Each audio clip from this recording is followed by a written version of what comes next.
And we are hot. What's up, gentlemen? What up? Ahoy.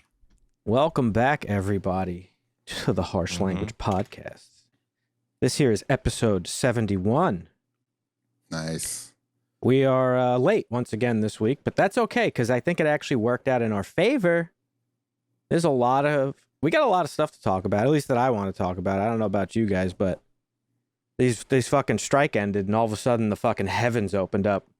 It was like Floodgates. it was like when fucking Simba took his rightful place as king and brought the fucking reins back to the savannah. Yep. A lot of trailers to talk about, some big news today, some Marvel news. So we better just jump right into it. But don't forget, folks, you can check out our website, harshlanguage.tv, for all of our links and some cool merch. See, Marvin's wearing some of that right there. Nice little fucking hat. Yeah. I got my mug on the way. I ordered my mug. Nice. So, yeah, go check that out. And, Still need to order my limited edition t-shirt. oh, yeah, that's right. I should get one of those too, actually. I don't know why I haven't yet. Probably get one of each. But, Until what, end of the year? Yeah, I think we have it set to end of the year. Limited. Get on it. Owen ordered one. I think he ordered the Halloween one. It's a good one. Yeah, the other night. But yeah, folks, go check our website out for all our links and shit like that. And if you have not done so already, please consider subscribing to our YouTube channel. We are but 9 subs away from 500, which is a big goal for us. Yeah, big milestone. Yeah. Unlock some other stuff for the channel. That's right. So consider helping us out. It is the holiday season, after all, the season for giving. So give to us. What the hell are we supposed to use, man? Harsh language?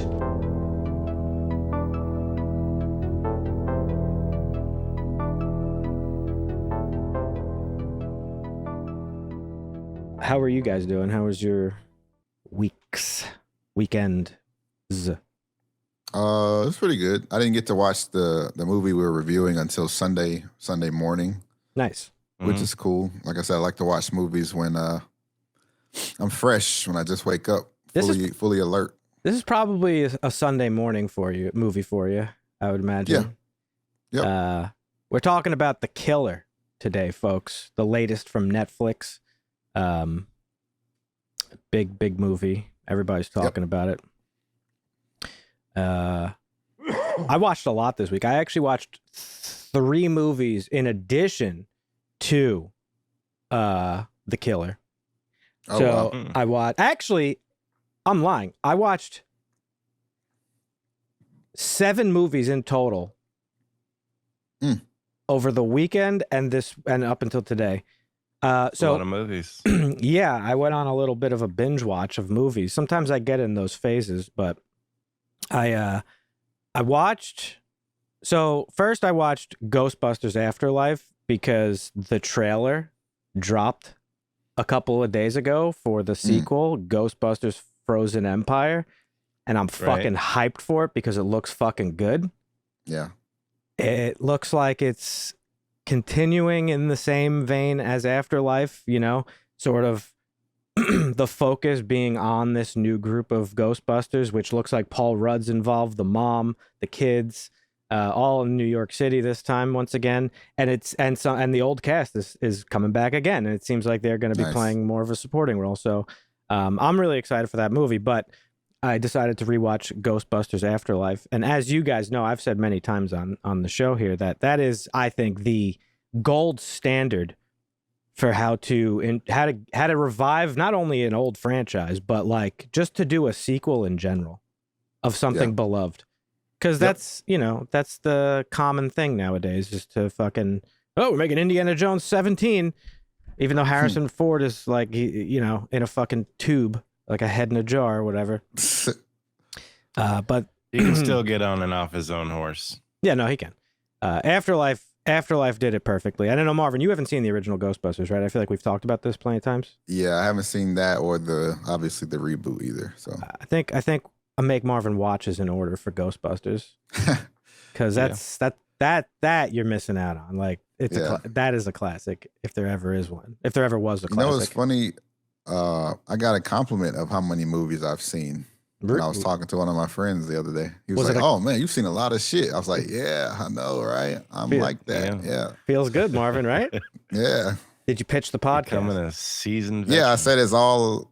They already knew about the podcast, so I was like, "Yeah, it's all because that's the whole premise of the show." So without the show, I would, You're putting down numbers, Marvin. You're racking them up. Yep, some legendary films we've reviewed here on Make Marvin Watch. That's right. Some of them weren't even uploaded. Dan. Yeah, my bad. That's right. So we got to do Ghostbusters for sure. Yeah. Maybe we do like a triple header one day. Maybe that's what we do for like the new. You know, we've been talking internally, folks, about maybe introducing some live streams into the mix. Yeah. And I think the obvious way to do that would be to stream once a month, maybe just the Make Marvin Watch episodes. Yep. Maybe for the first live stream, we could do like a threefer where you watch all 3 Ghostbusters films. Damn. That's going to be a long live stream. I mean, listen. Well, we don't have to talk about each movie individually. Because, I mean, here's the thing. Ghostbusters 2 is essentially the same thing as Ghostbusters 1, just a little bit of a different plot. And at the time, it only came out a few years after Ghostbusters. And Ghostbusters 1 was like a fucking cultural phenomenon. It was like, the Hollywood's like #1 comedic leading man in Bill Murray, Dan Aykroyd, Harold Ramis, this newcomer, Ernie Hudson. And the movie was fucking a phenomenon because, like, yes, it's a comedy, but it's actually like a horror movie. It's a pretty effective horror movie. Right. And Ghostbusters 2 wasn't as well received. But because it was like a few years after the fact, the first one was still fresh in everybody's heads. And they were like, this doesn't hit the same. And then Afterlife, 30 years fucking later, it just did everything you would want that movie to do. And then some, I think. And I know Dusty agrees with me too. It was a good remake. Or sequel. Reboot. Yeah, reboot, requel. So anyway, I watched Ghostbusters Afterlife because I was inspired by Frozen Empire trailer. And then I was like, all right, well, I guess I watched this. Now I'm just going to watch the first 2. And I did watch the first 2. Watch those. Then I watched The Killer on Sunday for the podcast. Well, actually, I watched it Monday because I was the reason we took off this week. Then I watched The Killer. And then the bad guy's name in the second one, the guy from The Painting, right? Vigo, the Carpathian. Vigo, yes, Vigo the Carpathian. Yeah, that's right. Command me, Lord. That guy's funny. Yeah, so then I watched The Killer, and then I was like in a movie watching mood, so then I was like, all right, what else need to catch up on? So then I watched the Equalizer 3, which Dusty had mentioned a couple weeks back. It was good. I mean, it's just as good as the first 2. I like the first 2. One of my buddies who's like a big movie guy, he fucking couldn't stand the first one, which I never really understood why. I still think the first one's the strongest of the 3. And now they're just like your typical like kind of revenge flicks, but like with a little bit of a twist because he's not. I mean, really... I don't know. I think this is a close second though because it's an end, like it's an actual end of the story. It's according over. to They're not gonna make anymore. I mean, you would think, but we'll see. This is a revenge flick with a twist because it's not really revenge. He's more so doling out like justice. He's a vigilante, basically. He's essentially the Punisher. But it was interesting, and I didn't do this on purpose, but watching it back to back with The Killer, I found pretty interesting, and we'll talk about it more later when we actually get into The Killer, but I think on a surface level, The Killer is a little bit of a revenge flick, but not really. So it was interesting seeing like the dichotomy of these 2 movies back to back and how they kind of like play with the same plot points. Yeah.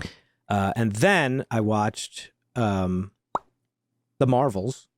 Have either of you watched that yet? Nope. Has it been released digitally? No. Or is it? No, it hasn't. No. It hasn't. It has, but it hasn't. Yeah. Audio was a little rough, if you catch my drift. But yeah. I'm not. The end credit scene was the best part of the movie. Yeah. My friends and I decided to not go see it because, I mean, I didn't really care. But I was pleasantly surprised. It was actually better than I thought it was going to be. It was like a pretty fun movie. If we just want to talk about it real quick, maybe get a short out of it, Marvin. Vince said it was good. I mean, it wasn't bad. And it was better than mid, and it was like, it was better than mid, but it wasn't terrible. I think it was a little bit better. Marvin. I think it was a little bit better than mid. Worst opening movie for the MCU. Yeah, ever. But, we've talked about this quite a bit. I don't know if that has to do with obviously that doesn't have to do with the movie itself because people just didn't go see it. They can't know how the movie is. Now, in terms of opening, the opening scene happens to be probably the worst opening scene in a Marvel movie ever. That shit was rough. But overall, I thought it was a pretty fun ride. It has a lot of the same problems that I think Marvel movies have suffered from lately. It's just they tried to like localize the story to these three characters, but of course there's some like world-ending catastrophe that they have to stop. Some of the cheese was a little over the top too. Like they only communicate via song. I thought that was kind of funny. Motherfucker, you're singing in English. The reason I communicate not via song. Well, That's just dumb. I was laughing at that too because it's funny how like and this is in any movie, like an alien species, they just always speak English. But that to me seemed a little bit like trying to go for that James Gunn touch. Like James Gunn with the Guardians did a really good job of like fleshing out these other planets and the people of these worlds. So I feel like that was an attempt to kind of do that. Marvin, there's a planet in this movie that they go to, and the people of the planet can't speak. They only communicate by singing. So that's what we're talking about. Yeah. So I felt that was like a little trying to get a little bit of the James Gunn touch. I thought the villain was like pretty weak and uninspiring. Just kind of like a bland, generic, like, you fucked my planet up, so I'm coming, like, I'm trying to fuck your planet up type of thing. That was a little bit lame. I didn't really think there was much, there really wasn't much characterization of Carol. Like, she's still basically trying to, like, recover her memories that the Kree stole from her or whatever. Her relationship with Monica was a little bit, like, meh to me. Like, I don't even really understand. Like, Monica doesn't. Yeah, like, I don't know how you could say this was like an above mid movie. Oh, everything you're saying to me is like, yeah, this movie was mid as fuck. Like, there's nothing inspiring about it. There's some good things. I'm getting to it. But okay. I'm getting to it. Monica is like resentful of Carol for just kind of like fucking off during the blip and leaving her mom who had cancer, but coming back periodically. But like Captain Marvel explains this in Endgame, like, there are other civilizations out there that don't have the Avengers. Like, I had to help these people. So that's kind of where she was. Monica's like, whatever, mad about that. But I felt like that was a little bit like kind of dumb and weak. But I think the strongest part of the movie, and the reason I actually enjoyed it, was Iman Vellani, who plays Ms. Marvel. I thought she was fucking great, and I really thought she carried the movie. She's a fangirl in real life. Invited into this fucking shit that she's a fan of, and she's playing a fangirl in the fucking movie as well. And I just thought that really worked well. Right. Like, she was just, getting to work alongside her hero, Captain Marvel, and like be part of the team, and like her excitement when she met Nick Fury and like all this stuff. I thought that was really cool. I also liked Ms. Marvel, the show. I don't think you've watched it yet, Dusty, right? No, I have not. I think it's one of the stronger shows. It didn't end really great, but again, that it's because of her. Like, I think she does a really good job in that role. So overall, I thought the three of them together were like kind of fun, and the movie overall was like kind of fun. Is it great? Absolutely not. Is it one that I'll watch like over and over again? Absolutely not. But comparatively to like the more recent Marvel movies, I think it's one of the better of them personally. It's better than Thor. Fuck it. It's better. Well, it's not better than Thor. I actually liked Thor. I know a lot of people didn't like Thor, but I like Thor. Yeah, I think it's like slightly above mid. That's, again, it's not great, but. And it also. Better than Quantumania? Yes, everything's better than Quantumania. For sure. Fair. I hated that movie. I don't know about. I despised it. But. Speaking of Quantumania, I also finished Loki, which was very, very good. Did you finish it, Dusty? That was phenomenal. Yes. Yeah, it was better than season 1. And I also understand that a lot of what they set up in Loki is probably going to be eviscerated if all this recent news is true. But I'm sure you'll get to that. Yeah, Loki was great. Tom Hiddleston's the fucking man. They should fucking build this next phase like around him, like 100%. Well, I mean, I heard nothing but good things. I haven't seen it though. Yeah, he's amazing. Are you gonna watch it? Yeah, I think so. I had a little inside baseball while watching it. I watched it with my friend, whom I've mentioned has worked in the industry before, and she kept pointing out to me like how we were just basically blown away by Tom Hiddleston and how good of an actor he is. But she explained to me a lot of the reasons like why, and like breaking down scenes in his acting and stuff like that. Like he's classically trained as an actor. Mm-hmm. And being classically trained means you have like a stage presence almost, because a lot of classic acting is stage acting. And, you know, seeing him side by side with other actors who like aren't classically trained, it's like he just fucking knocked it out of the park. So, yeah, that show was great. Finished that. And then the last thing I watched this last night. And funny enough, I was supposed to watch it with the friend I just mentioned and somebody else, but I had to pre-screen it for my friend because she doesn't like horror movies or scary movies in general, and I think she kind of thought that this was going to be scary. But so I watched it ahead of time to rewatch it to make sure she wouldn't be freaked out by it. But I watched The Haunting in Venice. Did you watch that yet, Dusty? I have not watched that one yet. No. So this is the third of the Hercule Poirot stories. Yeah. And it was good. I really liked it. But you know, I'm a sucker for like whodunits. Right. And these 3 films, Murder on the Orient Express, Death on the Nile, and now this one, are based on Agatha Christie stories. He's an Agatha Christie character. And I like this one quite a bit. I liked it better than the second one, better than Death on the Nile. Not as good as Murder on the Orient Express, but I thought it was pretty good. And it is a little spooky, to be honest. So I'm glad I pre-screened it. But yeah, that was my week. I had a lot of watching. What about you, Dusty? Did you watch anything, or now you've just been chilling? I haven't watched a whole lot. I actually watched The Creator. Oh, you know what? I thought about watching that, and I instead watched Equalizer. It's a good movie, but like I had to check the time, and I was at 140 or an hour and 40 minutes, I want to say, and I was like 20 minutes left. I'm like, God damn, 2-hour fucking movies. I thought about maybe adding it to the list for the next week because it's got like, it's like, it's a big movie that's out there. Our boy John David Washington is in it, and we're still getting comments on the short we put out about how we don't like him, how he's not a good actor. Yeah. A lot of people agree with us, Marvin. Oh yeah? I thought they were maybe saying different. One most recent comment was like, no. Most people agree with us, actually. Everybody's like, yeah, we don't understand. But yeah, I don't know. Maybe connections, bro. Yeah. But I mean, there's nothing super creative about the story. It's been done before several times. So it's still a good story, and it was well done, well acted and whatnot. But yeah, I think what's interesting about it is this was supposed to be a Star Wars movie. This was one of the canceled Star Wars projects that was intended to be a Star Wars movie alongside Zack Snyder's Rebel Moon. That's coming out soon. So, yeah, interesting. Yeah. That, and I watched Dumb Money. Oh yeah, I was going to suggest that too. How was that? Yeah, it's a good one. Was it funny? Oh, I want to see that one. Yeah. Should we add it to next week? Yeah, that's about what's his name? Deep fucking Value. Nice. Yeah, I want to see that. Wait, was that his name?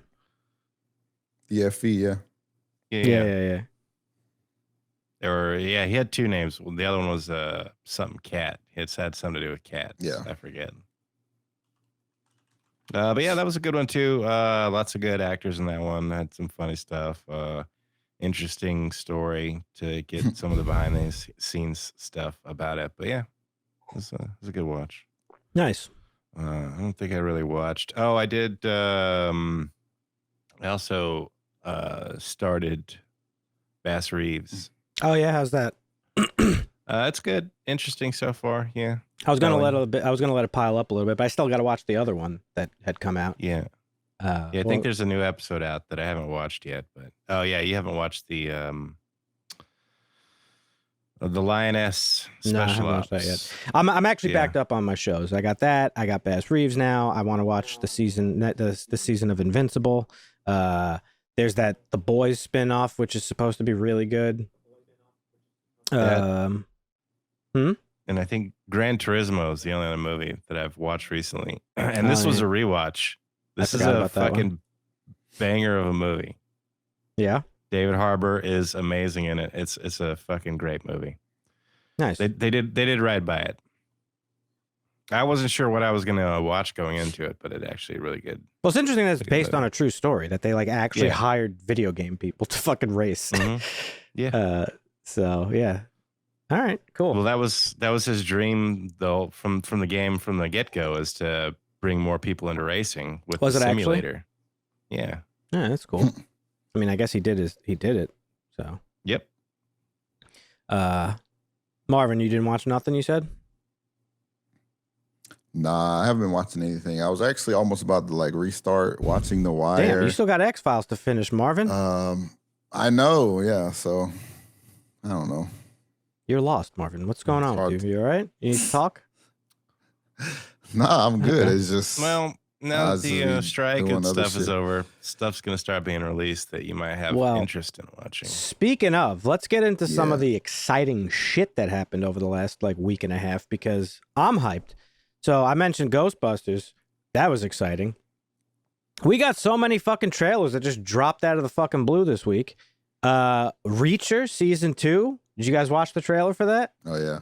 Yeah. No, I haven't seen first season. If you're going to do anything, Marvin, fuck X-Files, fuck rewatching The Wire. Watch Reacher season 1. You said you were interested in watching some action. That's your action I told you I've been craving some action. Watch Reacher, baby. Yeah. Reacher is about a man who just doesn't want to get involved, but has no choice and just has to fuck people up. There's just no choice in the matter, you know? Okay. Yeah. It's great. So watch that. Reacher season 2, very excited for that. I've been eagerly waiting for this season to drop, and it looks pretty good. Nice. Another trailer that dropped that I'm incredibly excited for. I hope it doesn't let me down, but Mr. Monk's Last Case, the fucking the Monk movie. I am a huge fan of Monk. It's probably in my top 5 like favorite shows ever. And I know that sounds funny because it's like, well, Monk, like what the fuck? That was like a USA show.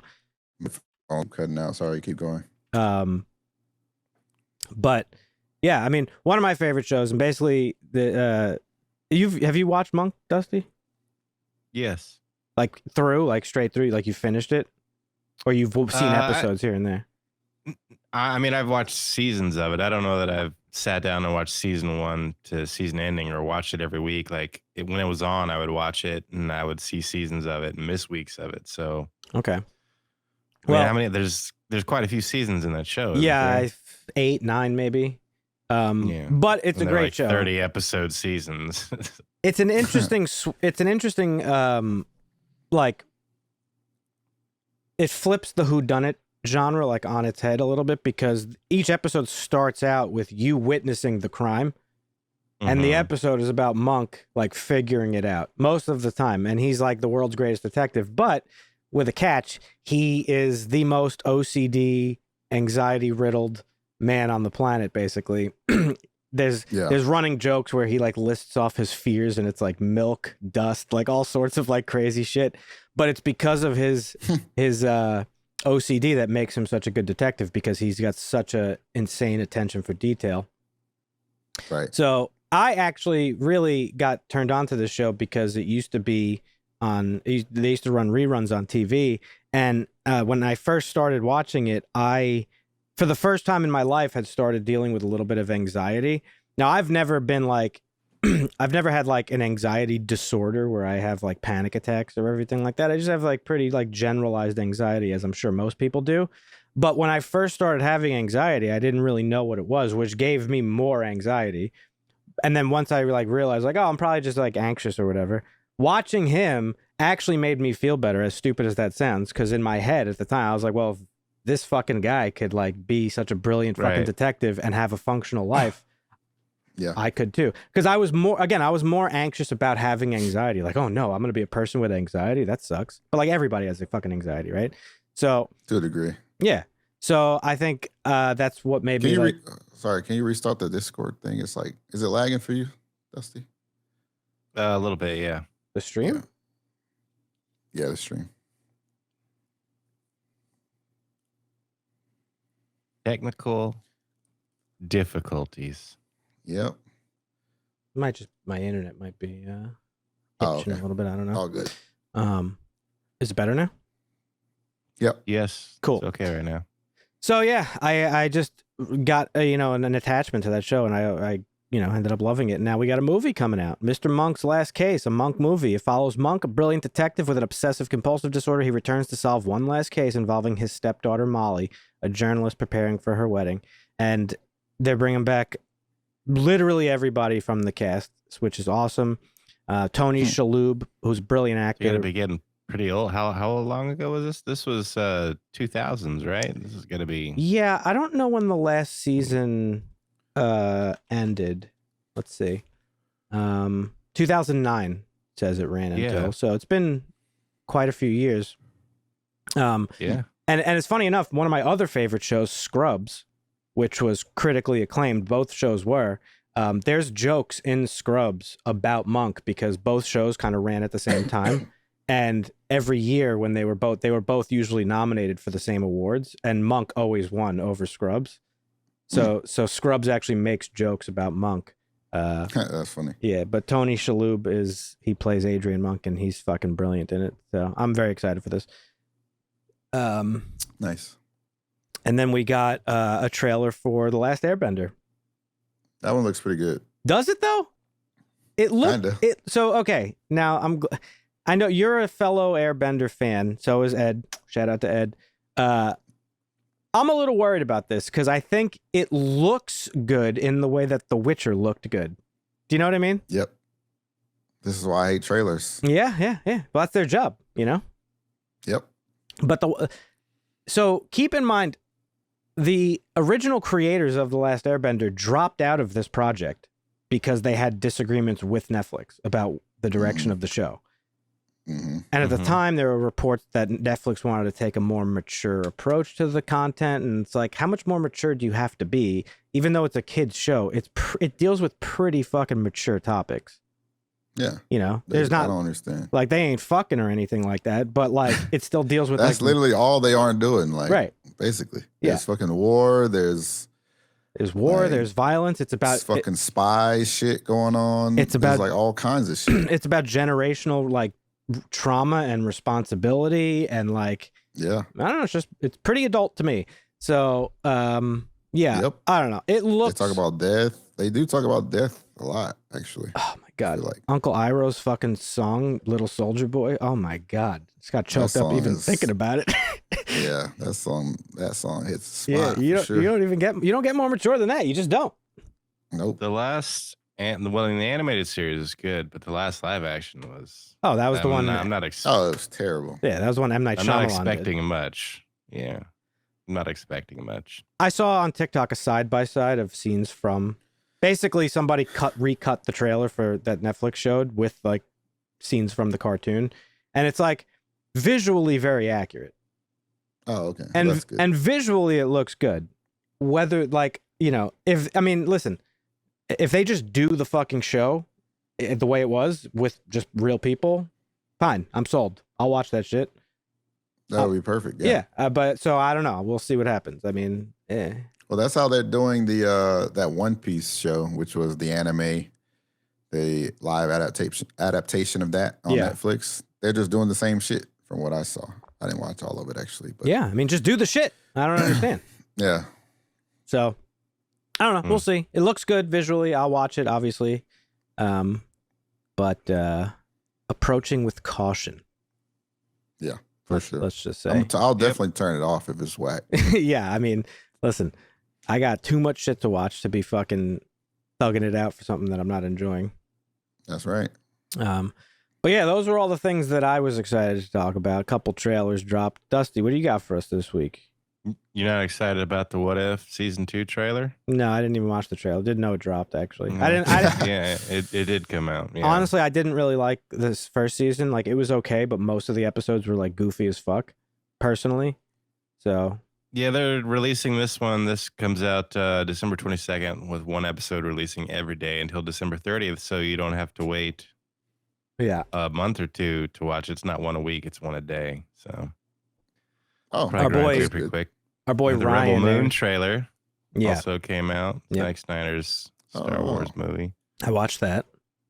Chicken Run, Dawn of the Nugget. You got the trailer for that. that's Dawn what of I the can't wait Nugget. to see. Yeah, that's right. Oh man, Never saw the first Last one. Maybe time we they got to do wrote- a make Dan watch. You never saw the first? Oh my god! you ever seen Chicken Run? No, is it good? I'm assuming it is. Wow, it's fucking great. All You right. seen Chicken Little?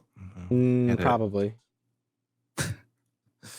I don't know, man. I can't be Probably. going back and watching fucking like kids movies.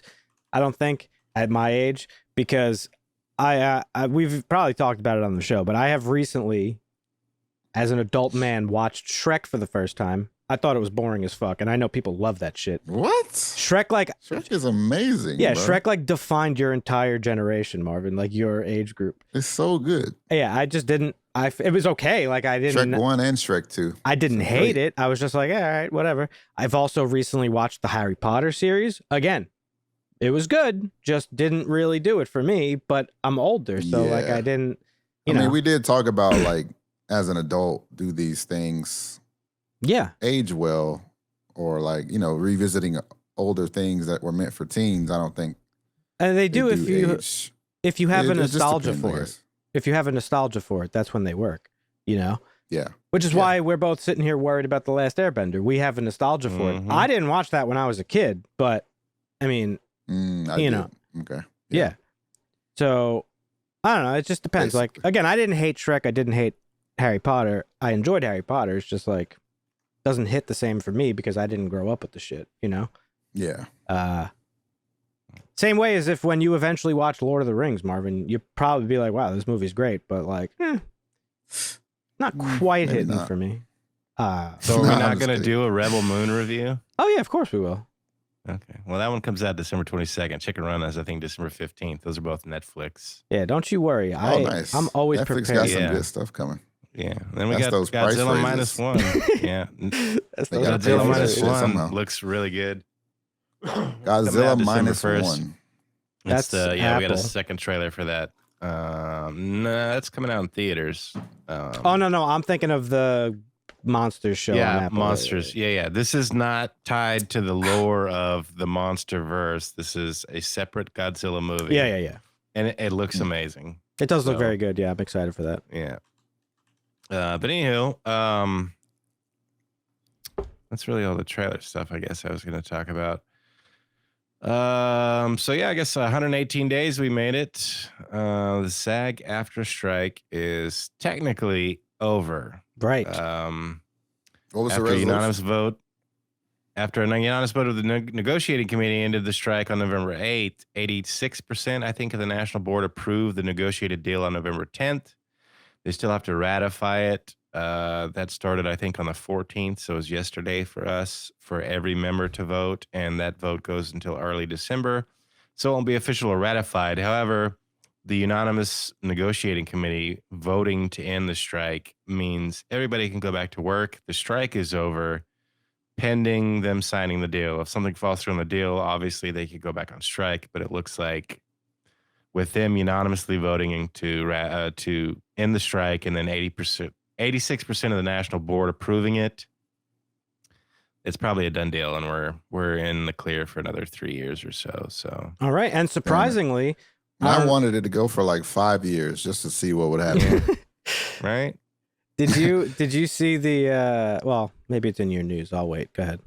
Didn't make it as long as the WGA strike, which was 148 days. It only made it 118, but a lot more performers there. It's obviously 11,000 better that versus it's over. 160,000. But 'Cause yes, absolutely. You got these fucking people being Yeah, we talked about how this is like the time when they need to get it done if they want to save television series and seasons for the next calendar year. So they finally got it done. Zaslav thinks they overpaid, but that's CEOs saying CEO Didn't he just stuff. get a fucking like $300 million bonus or some shit? Yeah, he negotiated his own pay, I think, when he came in. So, no, that was Iger. That wasn't Zaslav. So in some news, we got, James Gunn told us he would give us Superman Legacy casting once the strike was over. Well, we did get one, and we haven't got any of the major characters. Venezuelan actress Maria Gabriela de Faria has been cast in a villainous role for Superman Legacy. She's going to be the engineer character that has nanotech powers built into them. So we got that announcement. And then another one. Oh, this is WB stuff, by the way. Tim Miller, director of Deadpool, is taking on Alien Legion. Excuse me? Say that again? Tim Miller. Oh, Tim Miller. Big fan of him. Yeah. He's taken on Alien Legion at WB. This is basically described as the French Foreign Legion in space. This has some very like Star Trek, Star Wars tones and vibes. A lot of studios have been shopping this around for the last couple of decades. Actually, I think Miramax and Dimension were trying to get something on the ground in the early 2000s. And then Bruckheimer tried to get Disney to do something with it for a while. And WB got their hands on it, and this is a project for Tim Miller. This is a love project for him. He wanted to do some stuff with him when he was first getting into animation and whatnot early on in his career. So something good to look forward to, something he's stoked about doing, something that everybody's wanted to do for a long time. More space stuff. This is a comic book? Yes, based on a comic book. Yeah, it's called Alien Legion. Yeah. Okay. So Tim Miller. What else did he do? He did Deadpool and Terminator Dark Fate. He hasn't directed a lot of movies. He's got some shorts other than that, but those are his big two. I mean, but as far as like producer and stuff, he's done some other shit. Yeah. So this is going to be a movie or a show? This is a movie. Okay. He's also executive producing the Borderlands show. Movie, rather. Yeah. Based on the game. That should be good. His most recent thing was Love, Death, and Robots, that series on Netflix. I always wanted to watch that, but never. Yeah, everybody said it was like pretty good. I bet. Yeah, most of the stuff's got pretty good reviews. Yeah. What else you got? But yeah. Well, the last piece of WB news, Coyote versus Acme. I talked about this one, you guys. This was the live action animation. Roadrunner? No, this is based on this is a movie I when I first heard about it, I brought it up, and then the acting and stuff. I talked about it a couple times. It's based on a New Yorker article that was actually written where Wile E. Coyote sues Acme because he's fucking sick and tired of all the shit he buys from them not working in his attempts to catch the fucking Roadrunner. Yeah. And this is a movie that they fucking came up with. It was a $70 million production. Apparently, Warner Brothers shelved it to get a $30 million tax write-off. This is another done movie. This is like Batgirl. This movie was done. Unlike Batgirl, this movie had very good early screenings. This is Will Forte, I think, playing the lawyer. And Will Forte and John Cena are playing opposite each other. I think John Cena is the lawyer for Acme and Will Forte is the lawyer for Wile E. Coyote. And James Gunn worked on this project. You said they shelved it and got fucking tax credit? It was, so $70 million production, they shelved it. They wanted to shelve it to get a $30 million tax write-off, so they just take the loss. That is insane. However, after this news came out, fans were pissed off, and James Gunn posted a picture of Wile E. Coyote cooking on Instagram, which resulted in reports that WB is actually shopping the movie to other studios. They're listening to offers and whatnot, and even further stranger news with this whole thing, Texas Representative Joaquin Castro is actually asking the Justice Department and the FTC to look into the matter, comparing WB's tactic to burning down a building for the insurance money. So he's like, Yeah. Why are we facts. shelving all these done movies? Like, you guys are just doing this for tax write-off purposes. What are you guys doing over there? What is going on here? Yeah. WB's we need got to some look into fucking that. problems, dude. Money laundering or some shit. What's going on? Probably. So yeah, I was actually just really disappointed in this news. I hope they sell it to somebody. But this is kind of weird though. This would be like if Disney let Netflix do a Mickey Mouse movie. Like, right. This is your fucking brand, guys. What are you doing? Yeah, right. And especially if it's getting good screenings. So I don't know. I'm kind of pissed off about this one. I hope they sell it because I want to see this. Will Forte and John Cena. It's a funny premise too. Yeah. And yeah. So I don't know. We'll see. But that's all the WB news I think I have. So on to Disney. The big one. This is just a rumor. Rumors, Dan. Calm down. It's a rumor, but reported by a very big... Pedro Pascal is in talks to play Reed Richards. Sources close to deadline is the story. Just calm down. Hey, listen. Usually these big publications don't fucking release information if they don't often we get work. This kind of stuff all the time. Yeah, but I'm not. That's not to say that I don't doubt it. I'm sure that he is in talks. Now, Pedro does have full set of shit on his plate. He's got Zach Kreger's Weapons, which is that Barbarian follow-up, his horror movie stuff. So he's going to be in that. Yeah, he's got The Last of Us. It's called Weapons. Oh. He's still got The Last of Us season 2 to do, which, I don't know. Is he going to film an episode or two? Spoilers. And then he's got Gladiator 2, which was already filming and in production. So he's got a lot of shit lined up on his plate. So, and I don't know, what is it? We're not supposed to see this movie for a long time, but Marvel may be changing direction given the things that have happened lately with, especially the Marvels bombing at the domestic box office was 47 million, 110 globally.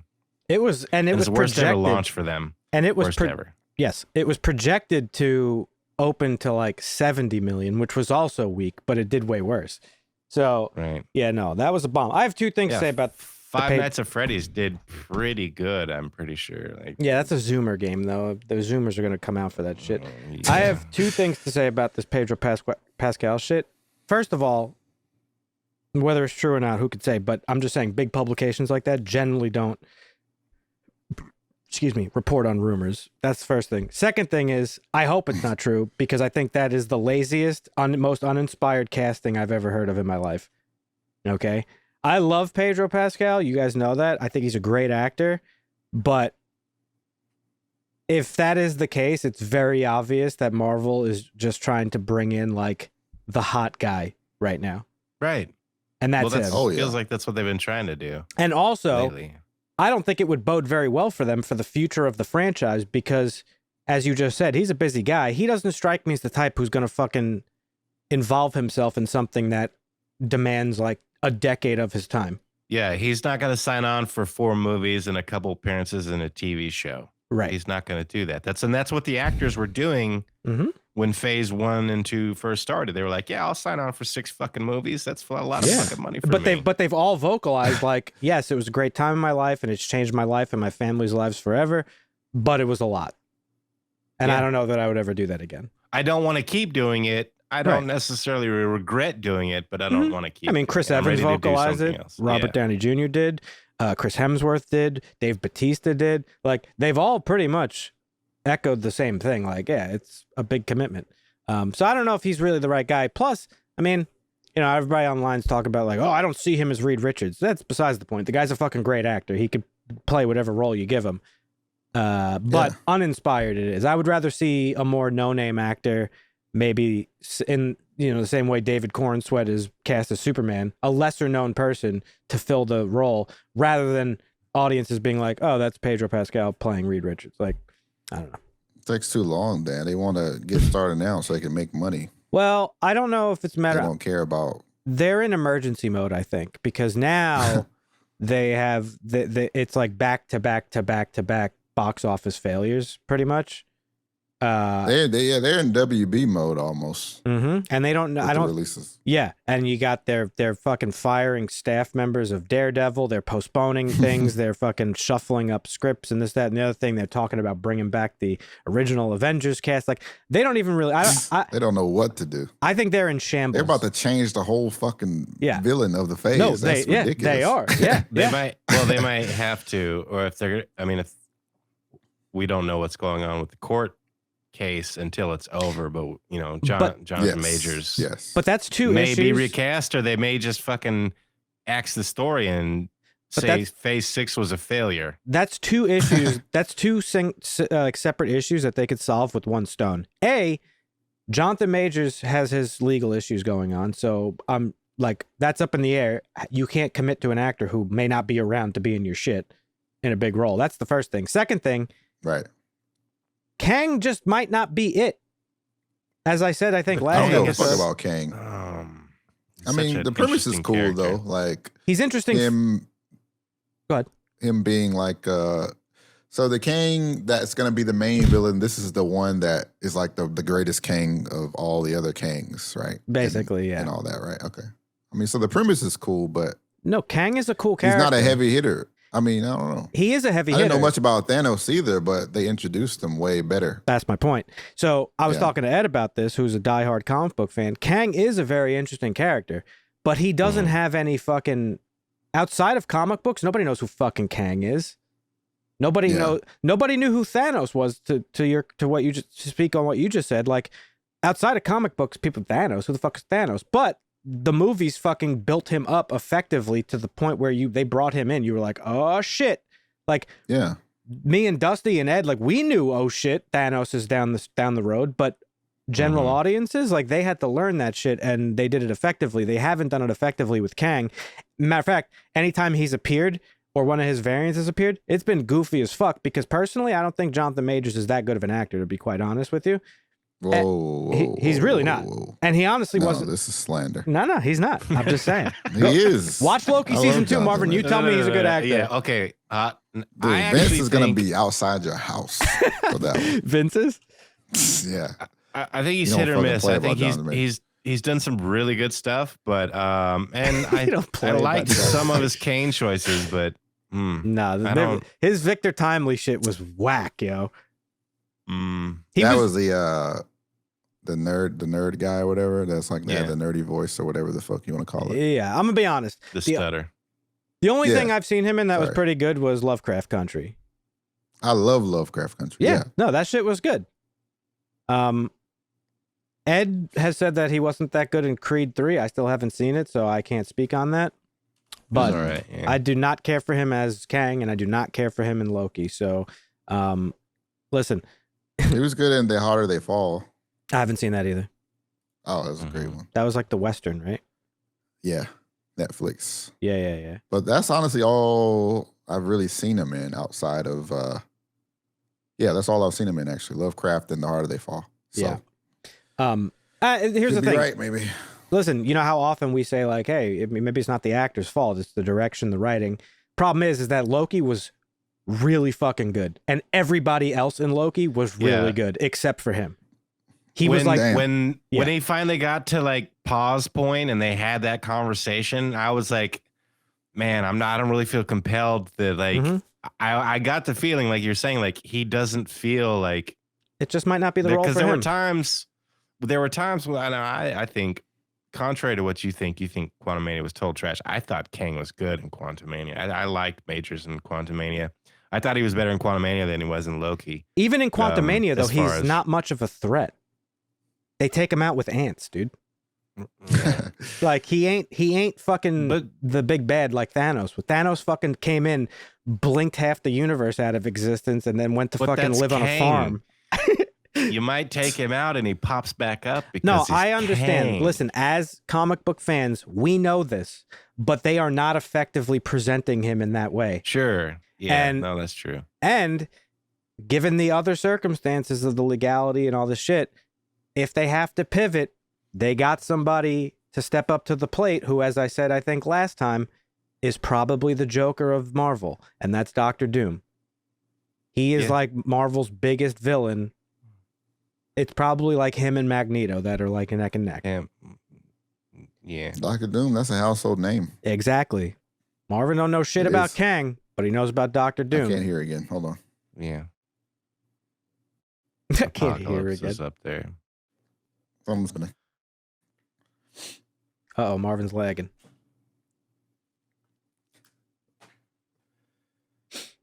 So yeah, I don't know.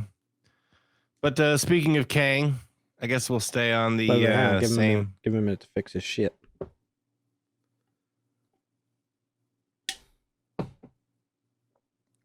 Okay. good? Yeah, something was going on You with my. You might have to AirPods. rejoin the call, Marvin, because you're lagging pretty badly. Okay.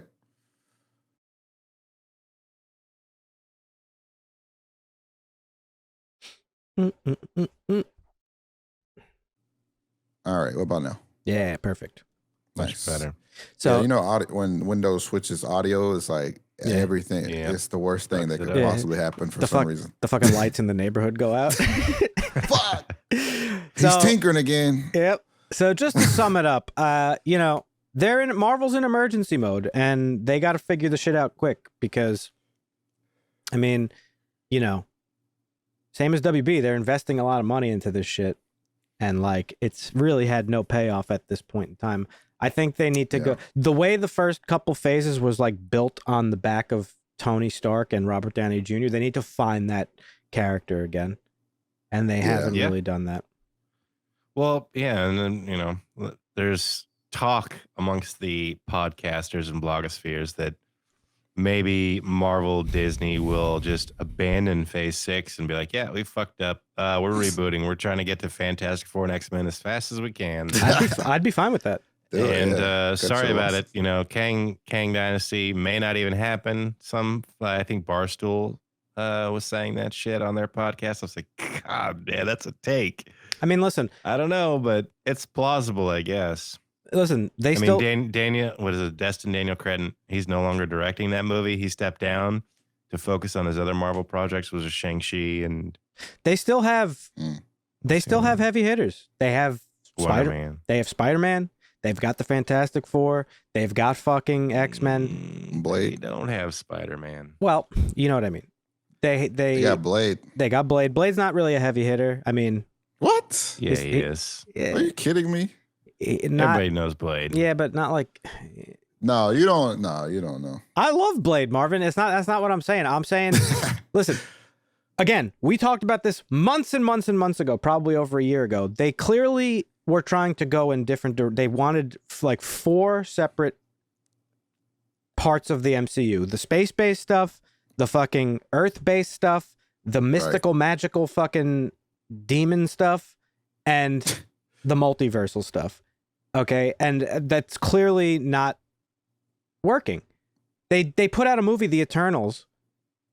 There have been, 5 movies since then and a handful of shows. Not one has mentioned that there's a big, giant fucking creature fucking sticking out of the earth. Not once. Yeah. And the That's head. hilarious. So, like, Yeah. I don't know. We'll see what happens. Again, I said this last week. I'm perfectly fine with being like, all right, it ended at Endgame. That's cool with me. But we'll see. I mean, I'm excited for X-Men. I'm excited for Fantastic Four. I mean, but if this casting rumor is any indication, could be rough. Because that, again, is not an inspired choice, in my personal opinion. Mm. Love them. Yeah, well, and something you mentioned, the Daredevil thing. Justin Benson and Aaron Moorhead, they were guys that were brought on as directors for Daredevil Born Again shakeup. Right. They were asked by the Wrap about how it's going, and they're basically like, "We're on day zero. Yeah. Like we're basically like somebody said, this is your office 45 minutes ago, and we're still trying to figure out what the fuck is in this office, and we're going to do it." Right. So they're just consuming content. Right. So it looks like Daredevil Born Again, which was not even halfway filmed, is longer out than we thought. Yeah, I mean, listen, they could push it back as much as they want, as long as it's good. I ain't That's trying to right. fucking sit down to watch Daredevil and have it be some fucking Secret Invasion shit, because that show was bad as fuck. I can't deal with that shit again. Not with Daredevil. Yeah. So, Well, one of the guys they brought on the showrunner was a guy who worked on The Punisher as well. So good. Bring all the Netflix people in. We'll see. We'll see how it goes. So yeah, that's basically all the Disney news. The last little bit. Speaking of the strike ending, November 7th, 2023, Sandman season 2 finally starts filming. Nice. Yeah. Nice. Neil confirmed that on his Blue Sky account, so we'll get to have that. Blue Hopefully, Sky. I'm still waiting on my invites to that bullshit. it is. Let him know, Marvin. Hey, I just want to be a part of the action. That's all. Yeah, I clicked on the link to see it, and it was like, no, you got to create an account or sign it or sign in. Yep.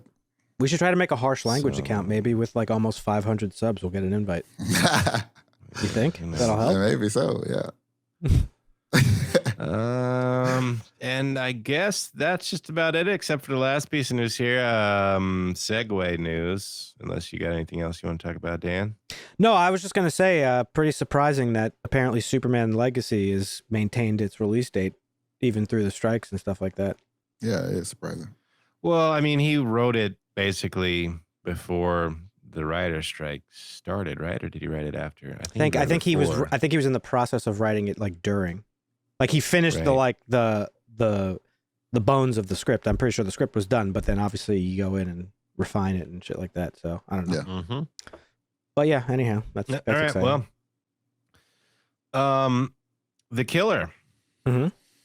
David Fincher's been sitting on this movie for a while, and apparently he originally wanted Brad Pitt to play the lead role. Had him eyed for a long time. Ask him about it, and Brad's response was, that's a little too nihilistic for me. Okay. So he sat on it for years, he said, almost a decade. And he was sitting around thinking of somebody, I can't remember who it was, I didn't write it down, but he said Michael Fassbender came to mind.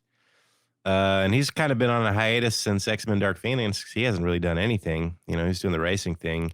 And he said he sent him the script with a note saying, I'd love for you to read this. And he called him a couple hours later and said, I'm down. And so that's how we got Michael Fassbender instead of Brad Pitt to play the lead role in The Killer. Interesting. I hope Marvel brings his ass back as Magneto. That'd be sick. Yeah, he was great. He was great. We didn't even, real quick, we didn't even say the spoilers. The fucking, the post-credit scene, there was only one in the Marvels, and it was Chelsea Grammer's Beast, Kelsey Grammer's Beast, making his. Yeah. So the first MCU, the first X-Men to appear in the MCU officially at this point. Wow. Yeah. So that's kind of big. That is, yeah. Well, I guess not the first. I guess Professor X was, but whatever. Correct. All right. Well, thank you for the news, Dusty. Appreciate it. Yep. Always got your ear to the ground. Let's get into today's review. Another expert segue. Now, I got a bold statement to make here. This I think is Netflix's best exclusive yet, like ever.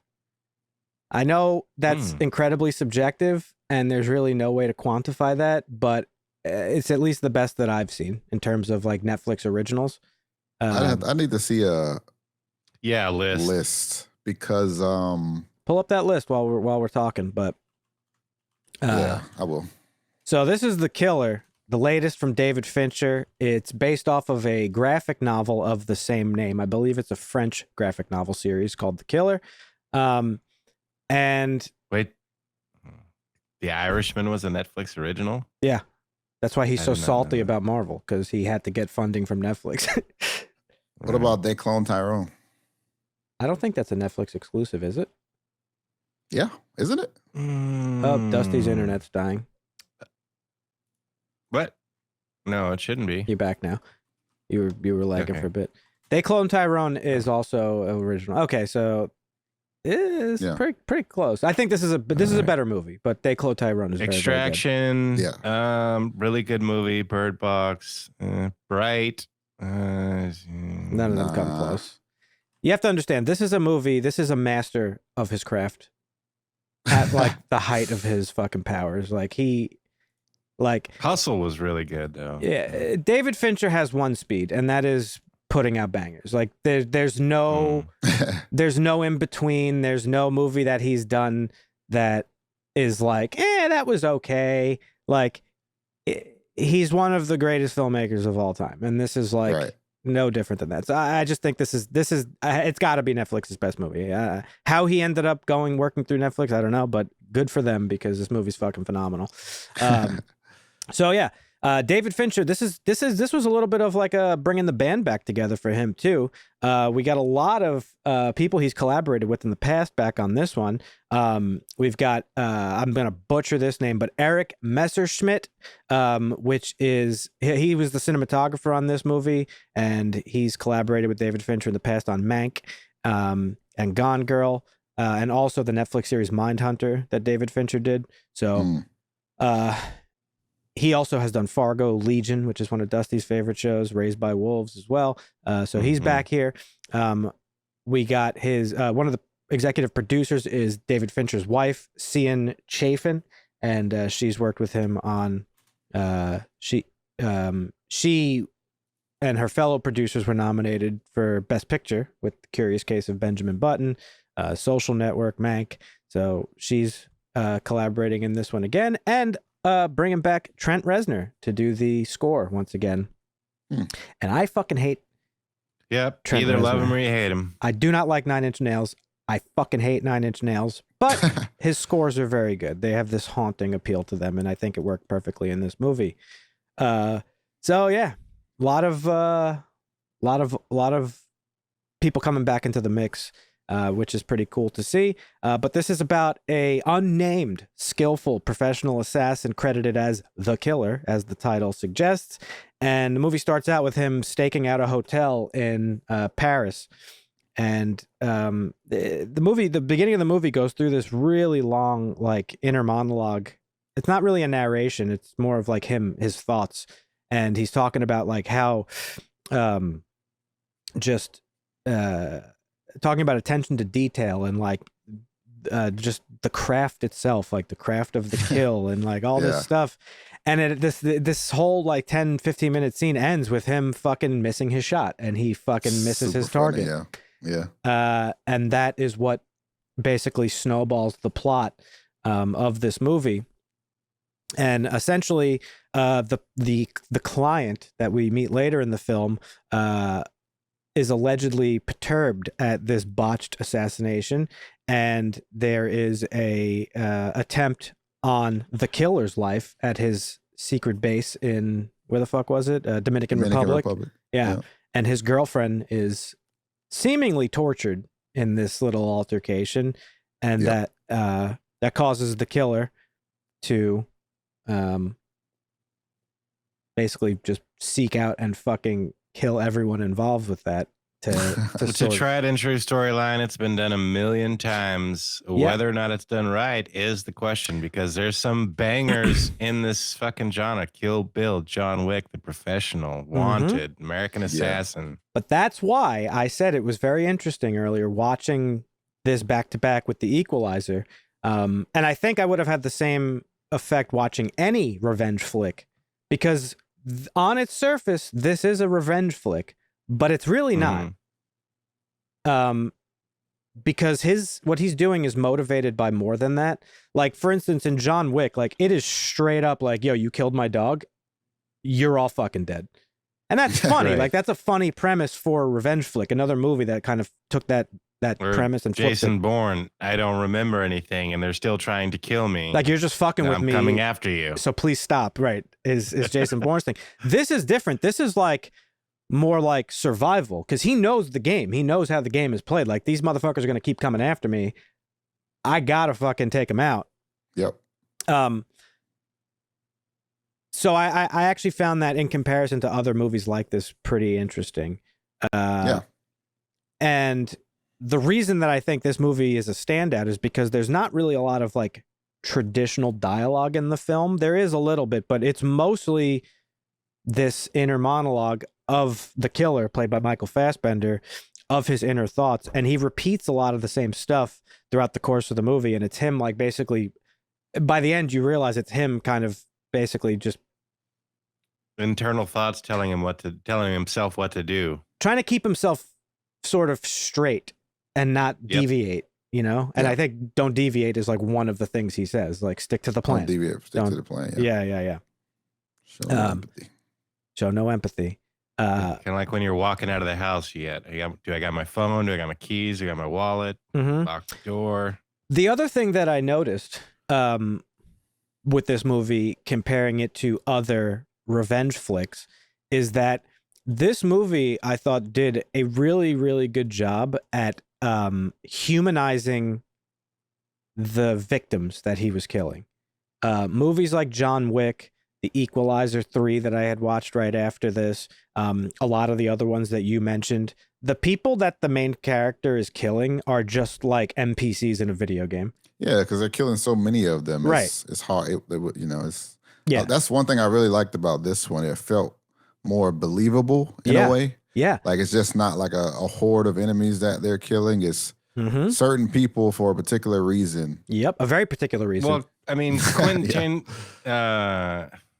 Tarantino did it in Kill Bill, but he did a little bit everything. Kill Bill was very similar. Had to go through hordes to get to the boss killer you were trying to get to, but it was still like there were a couple of main characters that she had to get to. It's just that in movies like this, like bodies typically stack up and they're just like meat puppets to be killed. Like that's their only purpose for existing. Right. Not every hitman is a fucking Avenger. And in this movie, the body count's really not that high. And like you said, it's 4 or 5. Yeah, and like you said, he's killing each person with like a very specific purpose. Yep. And had to do it. And also you spend some actual interesting time with each of his victims that humanizes them to a point where I actually was uncomfortable each time he killed somebody. And that starts with the taxi driver. So he finds out in his way that the 2 people that attacked his home in the Dominican Republic had an accomplice who was a taxi driver, whom wasn't really an accomplice. Because when he's questioning this kid, the kid's like, yo, I just took a fare. Like, I had no idea what they were going to do or what happened. He's like, you know, I had nothing to do with it. I just was doing my job. Yeah. And he kind of gives his explanation and this, that, and the other thing. And he's a young kid. And then the killer just shoots him in the back of the head. Well, to me, that was him realizing like this guy actually was involved. Like this guy is not what he's trying to lead me on to think.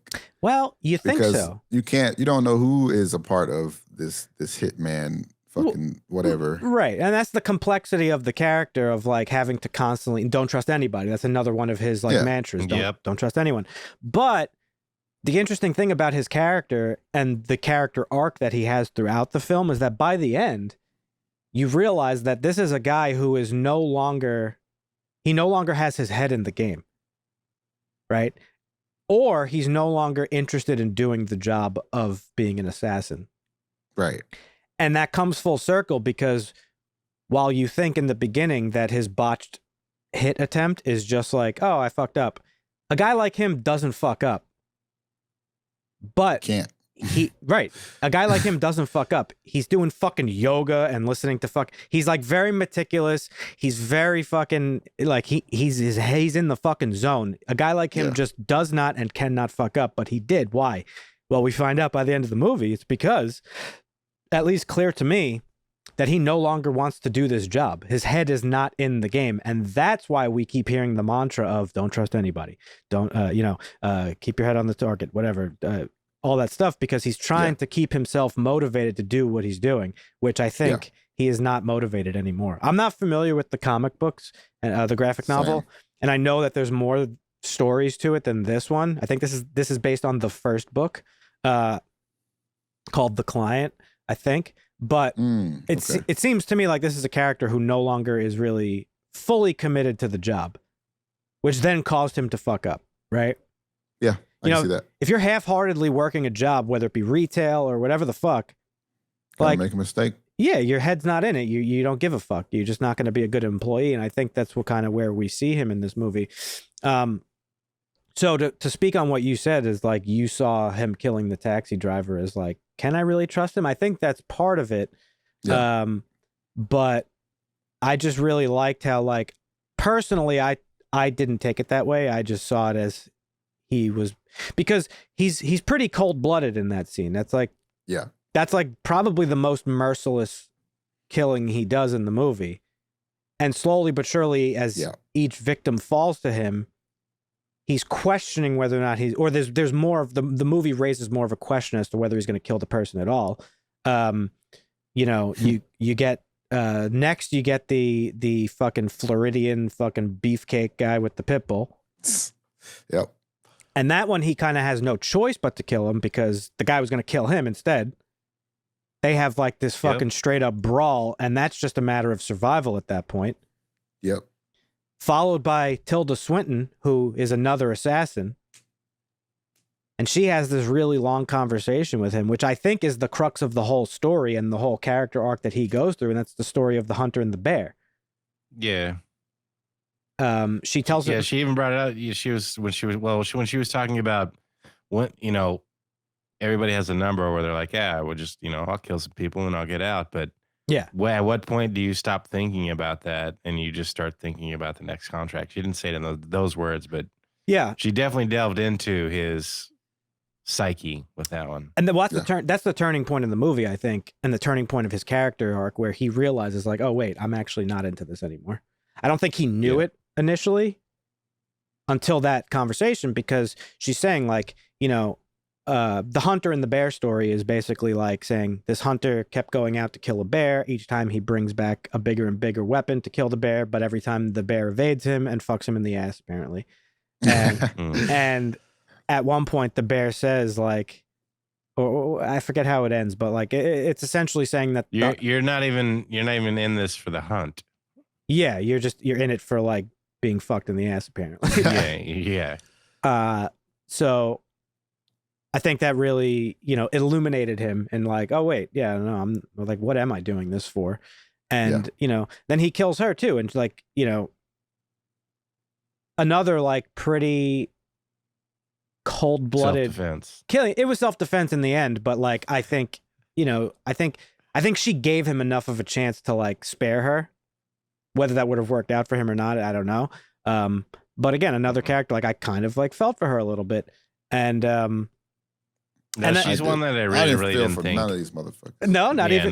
Well, once you sign driver, up for the life, it's like, no, dude. But what about the secretary? The cab driver, the secretary, maybe a little bit. She was involved in the shit. But she's just doing her job. I felt bad for her because she's like, please, like, make it look like an accident so my kids get my insurance money. And he did. Like, he fucking broke her neck and threw her down the stairs or whatever. So like, that's true. But like, there was a moment in the movie where you think like, he's gonna let her go. Like he'll let her go because she's like, cool. He lets her go and then she's gonna get him killed some way. So it's like, would she though? I think for sure. You think she would have? I think she probably would have just been like, all right, well, I'm done. The cab driver would have reached out to them and got him killed that way, or warned them at least. Well, here's the thing: the chick, the last chick that he killed, she had the knife already. She was just gonna kill him for sure. Yep. That's true. So it's like, yeah, I mean, well, so I guess. The reason that I'm asking these questions, and I'm interested to hear what your guys' take is, I think this is all back. My take on it is backed up by the ending, in which he gets to his last target, which is the client who hired him to begin with, or hired his company, or whatever the fuck. And it's just some like billionaire fucking tech guy who happens to be played by fucking Arliss Howard, whom I didn't recognize at first. He's a James Bond villain, I think. Oh no, he wasn't. I know him from Sandlot. He played the adult version of the fucking main kid in that movie, which just a little bit of a throwback for me. That's funny. But he's just this like generic tech billionaire who wanted to hire an assassin for the first time to take out like a rival. You don't know why or what it's about. Well, he has stock charts and shit, so I imagine it's some shit like that. Yeah. But it's very clear that this is his like first time like delving into this world. He got the insurance. That's good on him. And, he explains to the killer that, like, I have no beef with you. Matter of fact, it wasn't even my idea to fucking take you out. That was your boss's idea. And I just went along with it because I'm new to this shit. He just got the insurance. That's it. And the killer lets him live. He spares him. It's the only person in the movie that he spares. And it creates an interesting And the dog. and the dog, yeah. And it creates an interesting question because why did he let the client go? And he says to him, he's like, you know, I wanted to show you how easy it was to get to you. Because he like invades this guy's whole fucking life. He's like part of the gym that the guy's going to. He's in his fucking locker. He's in his fucking penthouse that's supposedly like super secure and all this stuff. And he's like, I just wanted to show you that I can get to you. So there's one of two things that there's really the reason why. And that's either he, like you said, wanted the insurance of like having a billionaire owe him something is pretty big, right? No, I'm saying the billionaire, that's what he called it, is the insurance. You get the insurance in case. Yeah. Oh, yeah. In case they miss the target. Yeah. Right. I ordered the hit and bought the insurance that would take care of any anomalies. Yes. But okay, so in a similar sense, I think this leaves the killer with a bit of insurance of his own that, hey, I have a billionaire now who owes me a fucking favor. Right? Yeah. Which is nice to have. Or he finally came to terms with the fact that like, I'm not into this anymore. Like, I don't have to fucking kill this guy. Like, the fear is enough. And that makes you question everything I think that you theorized throughout the movie because, like, if anybody is going to get revenge on you or has the capability to do it, it's the fucking billionaire. You know what I mean? Oh, yeah. So I think it's interesting that he was the one that was chosen to live. That is interesting. I don't know, like the cabbie, you feel like, okay, that guy's going to run his mouth to somebody, even if it's Buddy, even if it's his best friend that he's going to like, he's going to run his mouth. That shit could be problematic. The lady, the secretary lady that worked for the hit club or whatever. I mean, she could order the hit again. She knows all the hit people. Right? Exactly. Like, the guy that ordered a one-time hit and was like, I don't know, I didn't know anything about this. Like, that is afraid and doesn't care and is not going to raise red flags because he broke the law. That's a guy you can like, listen, you ordered me to do a hit and it went wrong and they tried to kill me and I killed everybody. Like, he has nothing to worry about from that guy. That's how I took it. Like, I can walk away from this rich asshole with nothing to fear because he broke the law just as much as I did. I pulled the trigger, but he paid me to. So, that's fair. Yeah. That's kind of how I took it. I don't know. You can afford to walk away from it.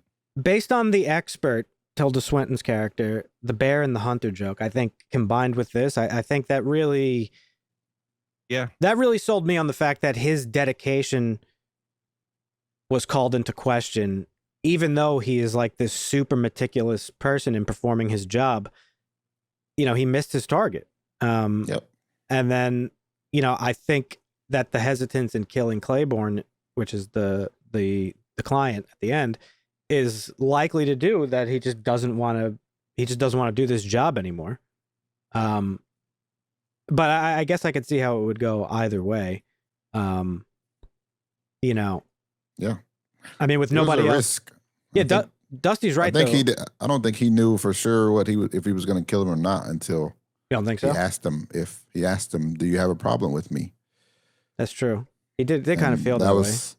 I didn't know. Right, yeah, I mean, all he had to do was say, yeah, you're a rich fuck that can order hits. You got a problem with me? Because as you can see, I'm in your fucking house and I can kill you. Right. So you got a problem with me, let me know. Yeah. We'll fucking sort this out. Otherwise, I'm gonna leave. You can leave me the fuck alone. That's how It's crazy how he got into his house with a fucking key fob copy from Amazon. Yeah. Yeah. You know what? This movie reminded me a lot of like the Hitman video games. Like the little like things you got to do to like navigate around a map or whatever and take your target out. But I mean, yeah, I guess Dusty's kind of right. Like with everybody killed, like Claiborne really doesn't have any connections to the job at all anymore. No. And he's got shit to lose. And he's gonna just like live in fear of him forever. So yeah, I don't know. Yeah. Maybe you're right, but I do think, you know, again, the ending too with him just now this is where the movie ends with a shot of him basically having a drink back in Dominican Republic with his girl, and there's like a close up of him, and he does this like weird fucking eye twitch thing. What the fuck was that all about? Did you guys even catch that? Yeah, I didn't catch that, but his eye twitched. I don't know. It wasn't a wink. Just no. It was like it was like a fucking tick. Like he almost like he malfunctioned. Maybe they're hinting that's why he missed his shot. I don't know.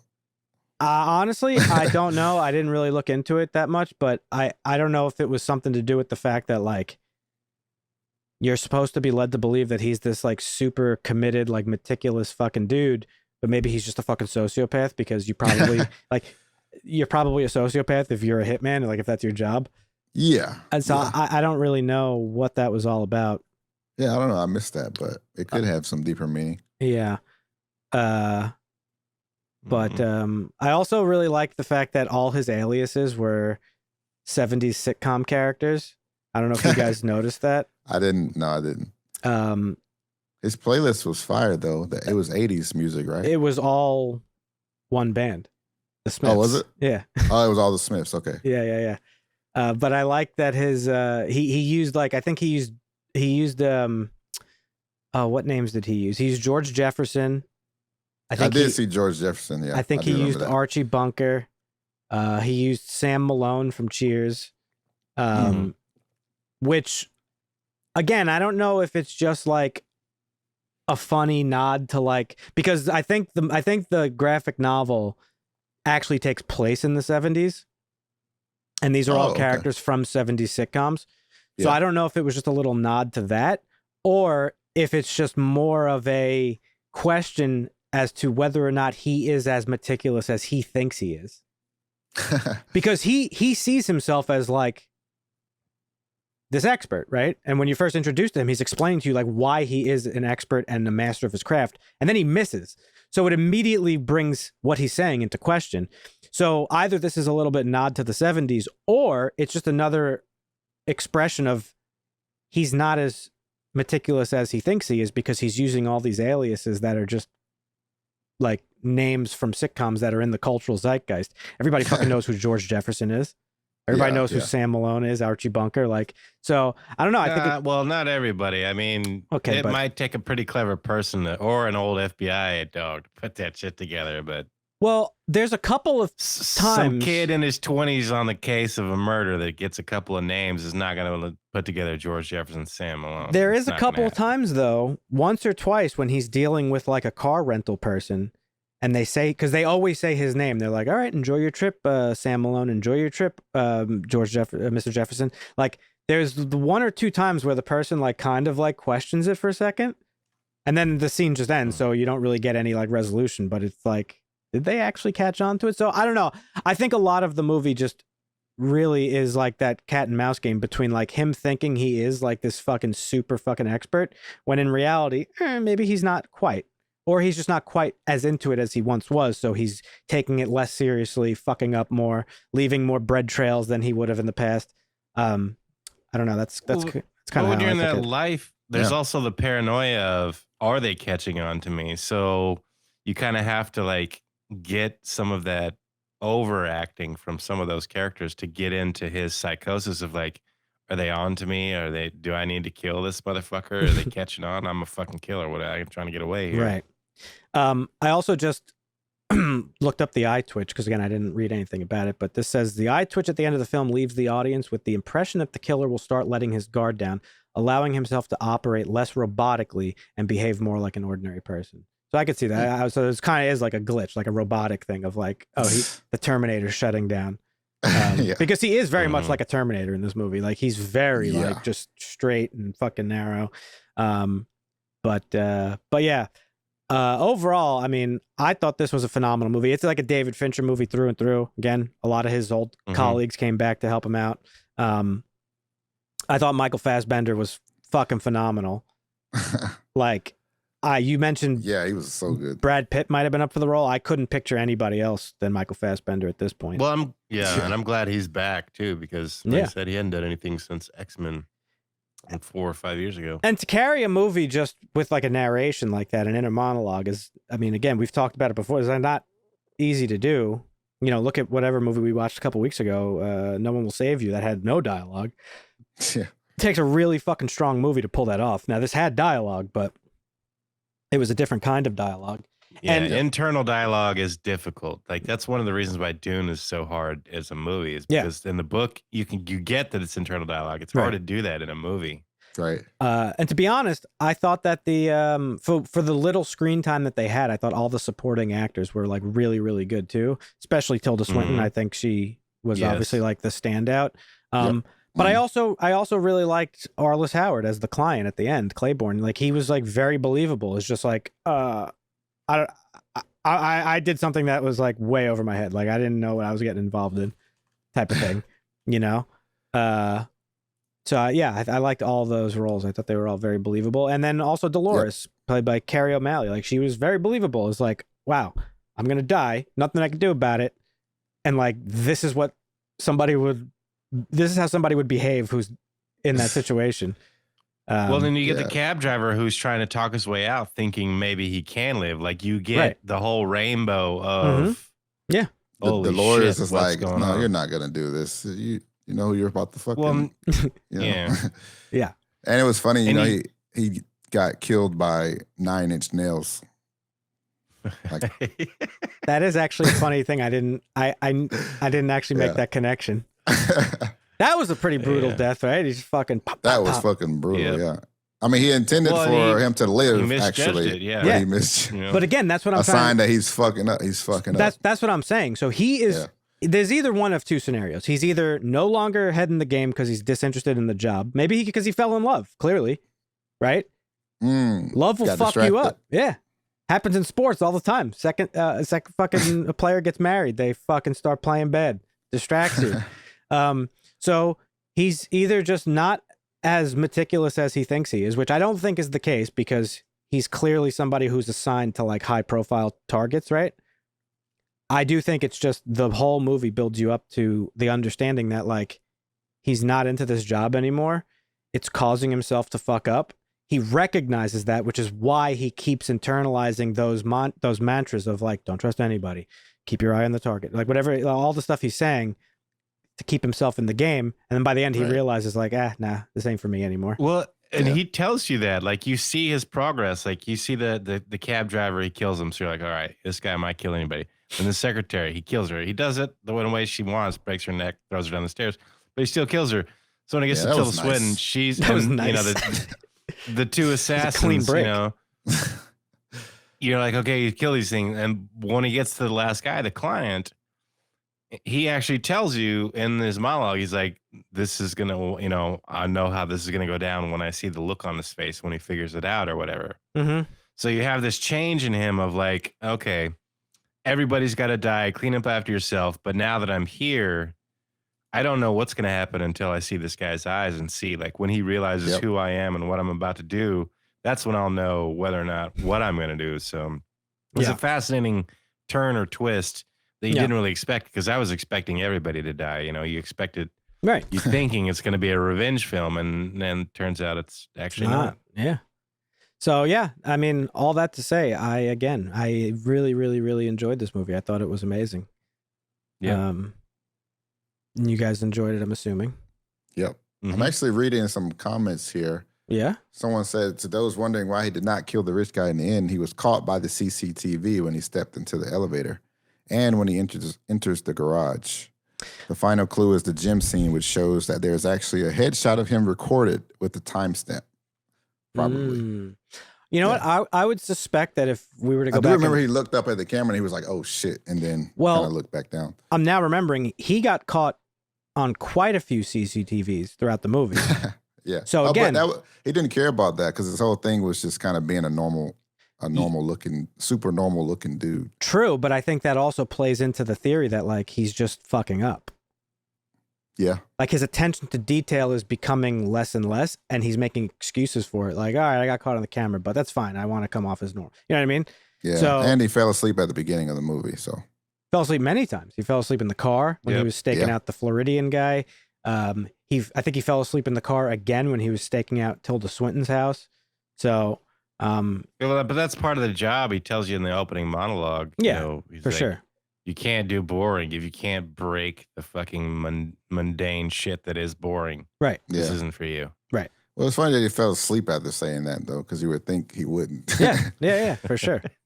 If he's so used to being bored, right? And then he's about the guy delivering the mail. He's got like a half assembled fucking sniper rifle. Yeah, and right. He's about to shoot the guy that walking in the fucking door. Right. But yeah, I thought this was a brilliant portrayal of a character like this by Michael Fassbender. I think he did an amazing job. Yeah, I really loved everything about this movie. I don't even think I have a single complaint, to be honest. Like, it was about a 2-hour movie. It didn't feel that long at all. It's a slower paced movie, but I didn't find it a problem. The slower pace actually really plays into the nature of the job and also his like mindset. Like, everything is like very by the book, and two, you dot your I's, you cross your T's, all that good shit. So didn't really that'd be my only complaint. Again, like once you get into the hour and a half, hour 45. Yeah. Like if you're just trying to punch in an extra 15 minutes to get a 2-hour fucking movie, please stop doing that. I don't think they did that though. I didn't feel that I at don't all. think they did. I didn't feel like there was any filler, is what I wanted to say. I think every scene was like essential to the story that they were telling. And just a quick quote from David Fincher. I'm not quoting directly, but he basically said that this film is just about what attracted him to the film is that it's about like procedure. That's how he described it. So, and that's what you get. But is there anything else you guys want to say about it? There's another funny comment here. I know Dan usually reads like the comments. Hit us. Someone says that they love the irony and societal commentary about class in the movie. He, a worker, treats other workers callously, but then shows mercy to the billionaire. The billionaire is literally the guy responsible for making his life a mess, yet he takes his anger out on all the workers. That is kind of funny because like that is funny. He kills the cab driver who was just doing his job. He kills the secretary who was just doing her job. Literally the workers. His fellow workers, in fact. That is pretty funny, actually. I didn't think of that. Yeah, that was a good find, Marvin. I like that. Yeah, that was a good one. But this has a 6.9 on IMDb. I got to give it a bump. I'm going with a 7.5. In fact, I'm going with an 8. I'm going with an 8. Damn, an 8? Oh, yeah. This was an 8. You said 6.9. I'll probably give it a 7. Damn. Yep. I'd give it a 7 too. Actually, no, I'll give it a 7.5. I'll go in the middle. Okay. Yeah. Yeah. It's a really good watch. A little slow at times, but I like this kind of thriller. It's like when you sit down at a park and you're just people watching. It's kind of what this movie felt like. You're just watching Fassbender go through the moves, and it's great. Yep. Yeah. All right. I mean, I'm a little biased because I'm a big David Fincher fan, obviously, but I think he's great. I think it deserves an 8. I think it doesn't deserve an 8. Well, it was I'm pretty sure it was a 7 earlier today or yesterday. It's gone down a little bit, I guess. It's a 6.9 now, you say. I'm pretty sure when I checked it was a 7. I mean, listen, I could totally see this movie not being for everybody because like it is a slower paced movie, and honestly, in the beginning of the film, I had to rewind a bunch of times because I kept finding myself like kind of just not drifting off, but like losing my attention, like before the botched hit. Yeah, so, something happens and you lose your focus, and then you got to rewind a film for 5 minutes, and then you get into a groove of like, well, I just rewinded the same spot 5 times because I keep getting distracted. Yeah, it happens. But yeah, no, glad we watched it. Yeah. It's doing really well in terms of, apparently Netflix said it's like one of their most watched fucking films opening wise, like when it came upon release or some shit. I don't know how they fucking measure their shit, but it's supposedly they doing don't give really this well. on honest metrics. Like here's a 3 out of 10. Boring movie that's more style over substance. Like I could see a lot of people having that opinion because the plot is pretty basic. Like, but I just completely disagree. I think you're a fucking monkey if you have that opinion. To be honest, like you just sitting there slamming rocks together and shit. I want to go back to something we talked about a little bit earlier. We were talking about Netflix originals, and you said this was probably the best. In my opinion, What about Uncut Gems? Because that was also good, Netflix. But that movie didn't really. I think Uncut Gems is better than this movie. Yeah. I don't know. I don't think so. I liked Uncut Gems, but not as much as this one. Actually, I'd put them on about the same. I'd give Uncut Gems probably a 7.5 too. That's fair. A great movie. That's fair. The only movie that I would even consider being like, nah, I don't know, would be They Cloned Tyrone. They Clone Tyrone was like unbelievable. Mhm. Yeah. But yeah, for now, this is taking the reins, taking the helm as the number one for me. Until Rebel Moon comes out. Oh yeah, And Zack Snyder takes the glory. that's right. The greatest filmmaker. Oh, of that's all gonna be time. Netflix. Yeah. Yes. Oh, wow. Sir. Yeah. All right. Well, that's gonna do it for us, folks. That's The Killer. Let us know in the comments what you thought of the movie if you watched it. Be curious to get everybody's different takes and interpretations. Again, if you have not subscribed, please consider doing so. We're very close to that 500 mark that we are eager to hit. And be sure to check out our website, harshlanguage.tv, with all our links and the good stuff over there. Yep. But we don't have a movie lined up for this week, do we? No, Not we'll yet take on the care of calendar. that. We'll take care of that behind the scenes. Yeah. But Yeah. We usually announce it. We'll tweet it out, though. So if you want to know what we're going to talk about yeah, and you want to watch it before the episode comes out, we'll follow us on Twitter and we'll tweet it out. yeah, exactly. Stick around. Till next time. Mm-hmm. Thanks for listening. See ya. I'll still.